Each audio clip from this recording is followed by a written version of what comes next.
안녕하세요. 림지의 설계하는 사람입니다.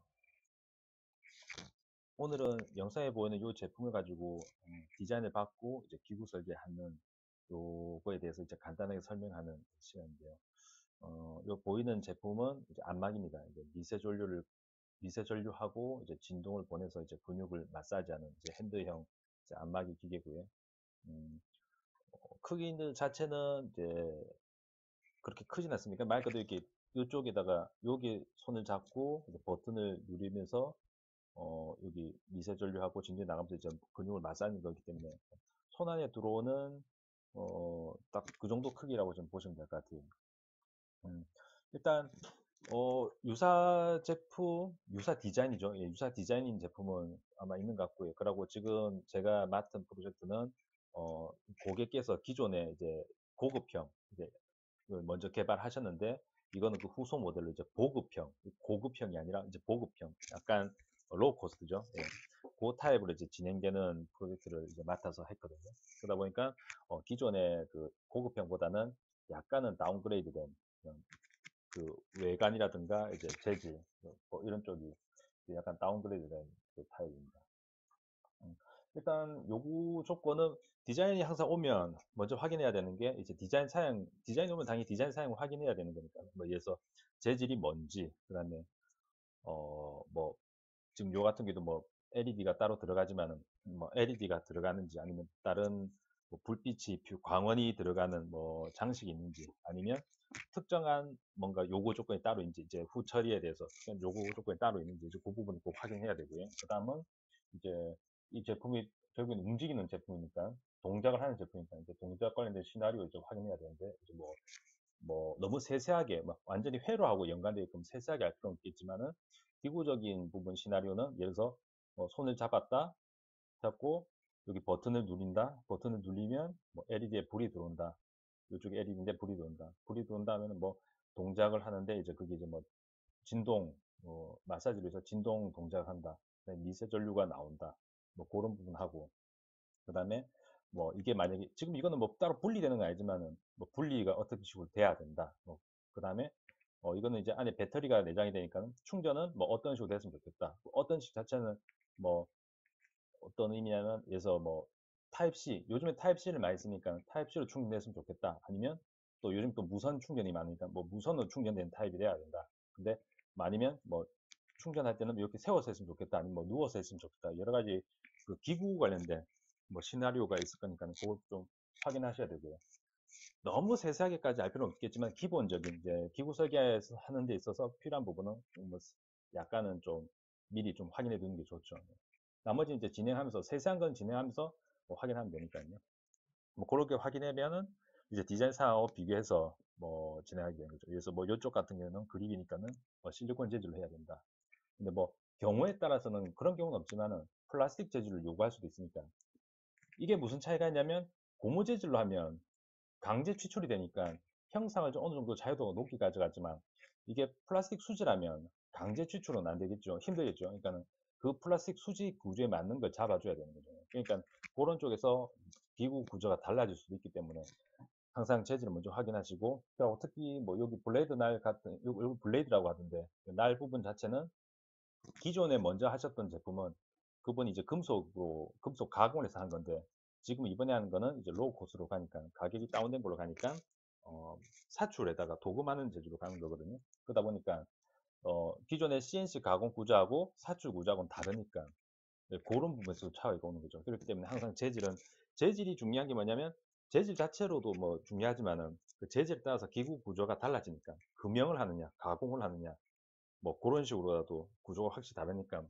부분 항상 확인해야 되고 그다음에 불빛이 들어온 쪽 그쪽은 당연히 투명 레진을 써야 되니까 뭐 그 빛이 잘 새어나오는지 안 새어나오는지 혹시나 기구 검사를 했을 때 이 부분이 잘 보이지 않겠다 잘 보이겠다 그걸 미리 좀 확인해야 되는 부분도 있고 버튼 같은 경우에는 뭐 지금은 이게 한 버튼이지만 예를 들어서 뭐 두 가지 세 가지 버튼이 들어가야 된다면 동작을 어떻게 해야 되는지 뭐 일단 요거는 하나의 버튼이 들어가니까는 뭐 두 번 눌려서 뭐가 되고 세 번 눌러서 뭐가 되고는 이제 회로적인 문제고 기구적인 부분에서는 이게 한 번 누르고 두 번 누르고 뭐 세 번 연달아 누르고 하는 구조가 문제가 없게끔 동작을 좀 해주면 되는 부분.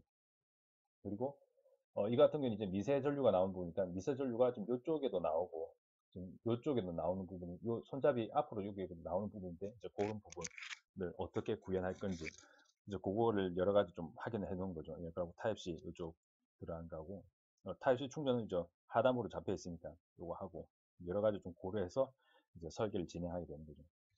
아까 말씀드린 세세한 거는 진행하면서 그쪽 디자인 쪽에 물어볼 거는 디자인 쪽에 확인하고 고객 쪽에 확인할 거는 고객 쪽 확인하고 이제 그렇게 하는 거죠.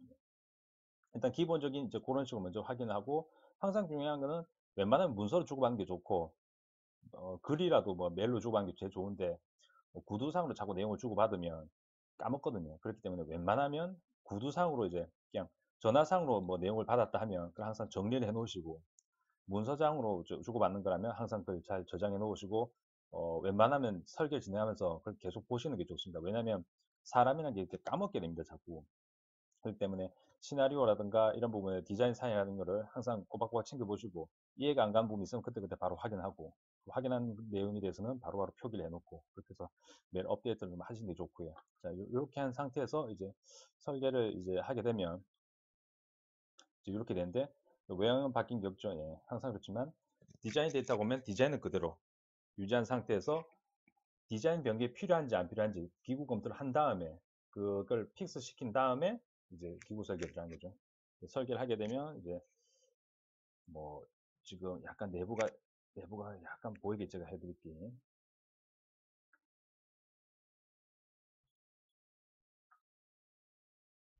이렇게 되거든요. 제가 요거 뭐 내부가 기밀은 아니니까는 왜 보여드리냐면 기구 설계하시는 분들 아니면 지금 처음 접하시는 분들 그다음에 하고 계신 분들 근데 기구 설계를 너무 이렇게 좀 이렇게 자주 접하지 않아서 실무를 하고 있지만 자주 접하지 않아서 나거나 아니면 기구 설계 프로젝트를 하는데 뭐 분할해서 한다든가 이렇게 하는 경우는 어, 그 경험치가 그렇게 많이 쌓이지 않다 보니까 너무 심도 깊게 생각하신 것 같아요. 그러니까 좀 기구 설계가 제가 쉽다고는 안 했지만은 너무 어렵게 생각하면 진도가 안 나가지거든요. 그래서 설계하는 것 자체가 어떤 제품을 봤을 때, 아, 저 제품은 좀 되게 복잡하게 뭔가 돼 있을 것 같아 하지만 사실상 그 제품들 다 뜯어보면 다 간단하게 다 되어 있거든요. 그렇게 복잡하지가 않아요. 복잡한 제품은, 예를 들어서 좀 튼튼해야 된다든가 아니면 기구적인 동작이 좀 복잡하다든가 이런 거는 내부가 좀 복잡하고 좀 이렇게 여러 가지 고려해야 되는 부분 많지만 일반적인 제품들 뭐 솔직히 냉장고 세탁기도 다 포함하고 뭐 여러 가지 가전제품 다 포함해도 그렇게 많이 복잡하진 않거든요. 다 그 틀 안에 있고 특히나 약간 소형 제품 같은 경우에는 더 단순하게 되죠. 더 단순하게.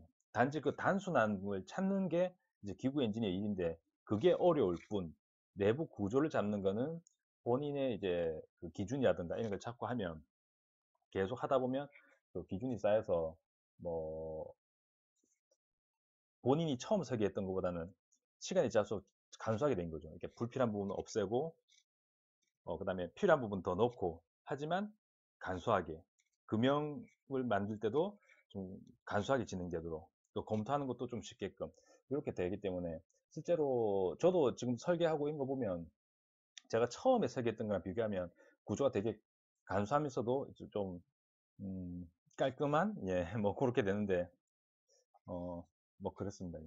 일단은 뭐 한번 보시면 지금 그립 부분은 빼고 보면 배터리가 이쪽에 들어가고 회로가 이렇게 하나 안착이 되고 버튼 쪽 들어가고 그다음에 여기 무게추 그다음에 블레이드에는 지금 요번 와이어가 빠져서 여기 미세 전류가 들어가고 이쪽에도 지금 미세 전류가 들어가기 위해서 파트가 분할되어 있거든요. 배터리는 지금 설계를 하는 중에 배터리 사양을 미리 확인하셔야 돼요. 왜냐하면 배터리는 어, 이 제품이 원하는 용량을 어느 정도 만족시켜야 되는데 그 용량을 만족시킬 때 회사 업체 그 배터리 만드는 업체마다는 다르지만은 배터리 크기라는 게 어느 정도 한정이 되거든요. 그렇기 때문에 이거는 꼭 배터리 확인을 그 진행하면서 본인이 원하는 배터리 사이즈를 배포해서 그 업체에서 원하는 배터리 사양이 어디가 적합한지 어느 사양이 적합한지 그걸 항상 비교해서 웬만하면 빨리 픽스 시켜 주는 게 좋습니다. 그리고 중요한 게 배터리 같은 경우에는 거의 뭐 단종이나 이렇게 쉽게 일어나진 않아요. 근데 웬만하면 꾸준하게 양산을 하고 있고, 이게 소량이든지 대량이든지 아니면 지금 이 제품이 원하는 수량이만큼 생산에 문제 없게끔 생산이 잘 이루어지고 있는지 그거를 확인하셔야 돼요. 그러고 인증을 받았는지 안 받았는지, 뭐 인증을 안 받았으면 인증을 받으면 되지만 제일 좋은 거는 인증 받은 걸 사용하는 게 제일 좋거든요. 어차피 제품 인증은 또 따로 가야 되는 거니까는. 그렇기 때문에 배터리 사양은 미리 확인해서 진행해야 되고, 왜냐하면 이게 나중에 배터리가 안 맞으면 내부 구조도 다 바꿔야 되는데 그 내부 구조를 바꾸다가 다른 기구물이 간섭이 되면 그쪽도 또 변경을 해야 되고, 이게 일이 점점 커지거든요. 그러니까는 배터리는 기구 설계하는 초반에 빨리 잡아서 픽스를 하는 게 좋습니다. 그리고 마지막에 이제 샘플 뜨고 할 때도 그 배터리가 이제 특별히 문제가 없는지 확인을 꼭 하셔야 되고. 자, 보시면, 자, 내부 구조는 좀 이렇습니다. 간단하죠. 이제 진동 모터, 그 다음에 버튼, PCB, 배터리. 설계할 때 지금 회로가 들어가는 부분 자체는 설계를 할 때 커넥터 위치, 어떤 식으로 연결하게 할 건지, 기구 엔지니어가 그냥 여기 커넥터를 잡으면 알아서 연결하겠지가 아니라, 기구 엔지니어가 봤을 때 회로를 안착하기 위해서는 어떻게 안착하는 게 좋을 것 같고, 이 안착을 위해서는 배터리 뭐 커넥터는 요쯤에 있는 게 좋겠다. 그 다음에 회로는 연결한 게 이렇게 해서 가는 게 좋겠다. 그거를 기구 엔지니어가 다 판단을 하시고 하셔야 됩니다. 그러니까 기구 설계라고 해서 말 그대로 기구 쪽에만 설계를 한 게 아니라 그 안에 들어가는, 이 제품의 안에 들어가는 부품에 대해서는 기구 엔지니어가 다 꿰고 있어야 되죠. 어떤 식으로 조립할 건지. 왜냐면 나중에 생산이라든가 이쪽 유관부사하고 미팅을 할 때 상대방이 잘 이해를 못한 부분은 기구 엔지니어가 결국 설명해야 되는데, 뭐, 예를 들어서 생산 기술 쪽에서 뭐, 이 제품을 조립하는데, 이 부분 잘 이해가 안 간다. 어떻게 해야 되는 거냐 했을 때, 본인도 그걸 고려 안 하고 있었다면은, 이건 제품이 양산이 안 되겠죠. 그렇기 때문에 항상 이 설계를 할 때는 먼저 뭐 몸체에다가 버튼을 얹고 이걸 얹고 뭐 모터를 체결하기 전에 브라켓을 씌운 다음에 그 아세이를 여기다 체결하고, PCB는 이렇게 안착을 한 다음에 배터리는 이렇게 넣고, 그다음에 요거 안착하고, 그다음에 뭐 블레이드 쪽 안착한 다음에 뭐 반대쪽 하우징을 이제 뭐 씌운다, 이런 식 기본적으로 본인만의 그 제품 조립 순서를 가지고 설계를 하셔야 되고, 중간에 또 바뀔 수가 있겠죠. 이렇게 하니까는 이거 먼저 안착을 해야 되겠네, 이거 먼저 안착해야 되겠네. 그거는 그 판단에 따라서 또 다시 기구를 잡고 가는 거죠. 그러니까 기구 엔지니어가 설계를 할 때는 조립하는 것도 어떻게 할 건지, 그 다음에 어떤 게 먼저를 또 안착할 건지, 그 다음에 어떤 걸 주의해야 되는지, 그리고 이걸 안착하기 전에 구조가 어떻게 돼야 되는지, 뭐 그런 걸 여러 가지 좀 고려해야 됩니다. 그리고 특히 그리고 하단부에 보면 이제 타입C 충전 쪽 같은 거 보면 이 회로 단자 같은 경우는 사양서가 있으니까는 그거를 그 데이터로 구현을 해서 항상 반영을 하시는 게 제일 좋고요. 그냥 단순히 치수가 얼마큼 띄워놓으면 되겠네, 이제 그렇게는 하는 사람도 없죠. 기구 엔지니어가. 그렇게 하는 사람 없고 다 실물 데이터를 그리든지, 아니 실물 데이터를 공유된 실물 데이터를 반영을 하든지 해가지고 다 회로를 하죠. 이 커넥터도 그렇고 뭐 스크류도 그렇고 다 그렇게 해서 타입C 체결하는 데는 뭐 이렇게 들어가겠네, 체결하는데 뭐 갭은 얼마 띄어야 되겠네, 그 다음에 깊이는 어느 정도 해야 되겠네, 그걸 다 판단을 하는 거죠. 그리고 PCB는 안착했을 때 어떻게 걸리게 할 건지, 뭐 요 같은 경우는 위치 결정, 뭐 이렇게 잡고 가고, 그 다음에 요거하고 요쪽 미세 전류가 나온 부분하고 요쪽하고는 어떤 식으로 체결할 건지, 저는 스크류 체결을 했거든요. 근데 스크류 체결을 왜 했냐면은 뭐 강하게 조립되는 것도 있겠지만은 요쪽에서 어차피 이쪽에도 지금 미세 전류가 가야 되니까 요 스크류 체결하면서 같이 접지를 시키는 거죠. 동시에 스크류 체결하면서 이쪽에 있는 접지가 같이 동시에 접지시키면서 이쪽에 도금을 시키니까는 좀 자연스럽게 미세 전류가 연기되는 거죠. 제가 얘기를 안 했었는데 이쪽하고 이쪽은 도금을, 전기 도금을 진행한다. 왜냐하면 이쪽 미세전류가 나야 되니까. 사출 케이스, 이게 사출 제품이기 때문에 미세전류 내보내려면 전기 도금이 돼야 되거든요. 그래서 이쪽은 전기 도금을 하고, 이쪽 미세전류 내보내려면 요거는 PCB 쪽에다가 바로 스크류를 끼우고 체결하는 걸로 하고 그렇게 하는 거죠. 이쪽은 이제 와이어가 나와서 이렇게 가는 거고, 이렇게 하는 그 버튼 부분은 이제 이렇게 이쪽은 투명한 재질이고 이쪽은 이제 그냥 일반 음, 뭐 일반 사출 재질인데 여기 LED가 있어서 동작을 할 때 LED 불이 들어오면 이쪽이 투과가 되겠죠. 이런 식으로. 그리고 블레이드 안착하는 거는 이제 이런 식으로 안착. 이렇게 안착해야 되는 이유가 블레이드가 빠지지 않아야 되지만은 여기 블레이드 쪽에 이제 로션이라든가 이제 마사지를 위한 로션이라든가 이제 뭐 이런 걸 칠한 다음에 이제 근육에다가 이제 마사지를 진행하는데 이제 그럴 때 그 부분이 이제 안으로 밀려 들어가지 않게끔 하기 위해서 이제 이렇게 진행하는 것도 있고요. 여러 가지 이유가 있어서 이렇게 하는 거고요. 이렇게 해서 그리고 이렇게 단차를 줘놓으면 이제 결국은 합쳐졌을 때 빠지지 않겠죠. 예. 잡아당겨 빠지지 않겠죠. 예. 그러니까 그런 용도로도 좀 하는 거고요. 이렇게 잡히고. 좀 무게가 가볍다고 해서 이 안에 이제 무게 추가 좀 들어가고요. 모터 들어가고 이런 식으로.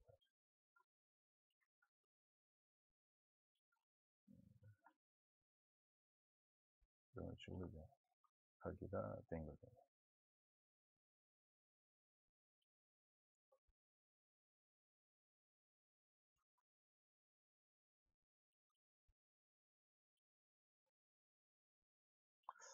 어떠신가요? 이게 뭐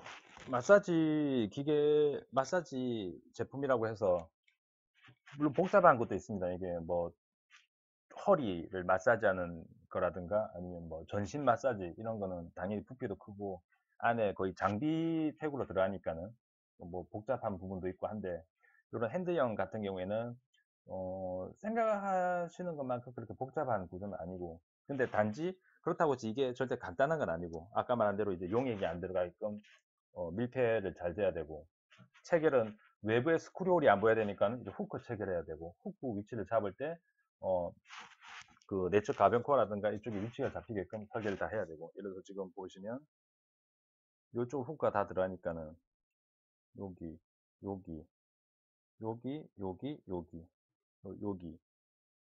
여기 여기 후크가 많이 들어가죠. 예, 후크가 많이 들어가는데 후크가 다 들어가게끔 이쪽에 도피 공간 다 있어야 되고 그래야 이제 가변 코어가 움직이니까요 하고 그 다음에 뭐 이쪽에 후크 있는 부분은 바깥으로 이쪽으로 그 가변 코어가 빠질 거니까는 그런 식으로 그 다음에 그립으로 가려질 부분은 여기 스크류홀로 어, 강하게 이제 잡아야 되는 부분은 이제 결국에는 스크류가 외부에 노출이 안 되면 되니까는 그런 부분 이제 스크류로 체결을 하고 그런 식으로 하는 그렇게 하고 나서 이제 샘플을 떠서 이제 검증을 하는 거죠.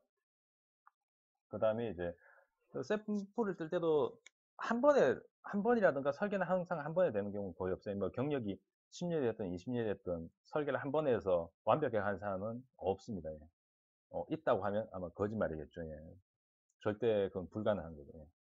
샘플을 뜨고 오류를 찾아내서 항상 그 횟수가 이제 경험의 사람이 그 횟수 줄어들 뿐 한 번에 성공하는 사람은 없습니다. 그러니까는 지금 설계를 하시고 계신 분들이나 아니면 지금 막 시작하신 분들은 실수를 했다고 해서 그걸 항상 기억하고 그 다음에 똑같은 실수를 안 해야지라고 생각하셔야지 실수한 거 가지고 너무 마음에 담아두시지 않길 바랍니다.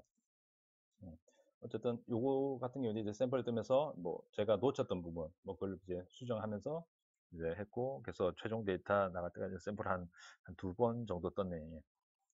그렇게 하고 지금 아마 금연 검토가 이제 지금 대기 중이고요. 일단 그렇습니다. 예. 요거 데이터는 이제 공유는 당연히 안 되고 여기는 지금 양산이 이제 들어간 제품이고 이제 고객사 쪽에 소유권이 있기 때문에 제가 데이터 공유를 하기는 힘들고요. 이거는 이제 이런 식으로 하고 혹시나 궁금한 점 있으시면 댓글 주시면 제가 거기에 맞춰서 다시 답을 좀 해드리겠습니다. 감사합니다.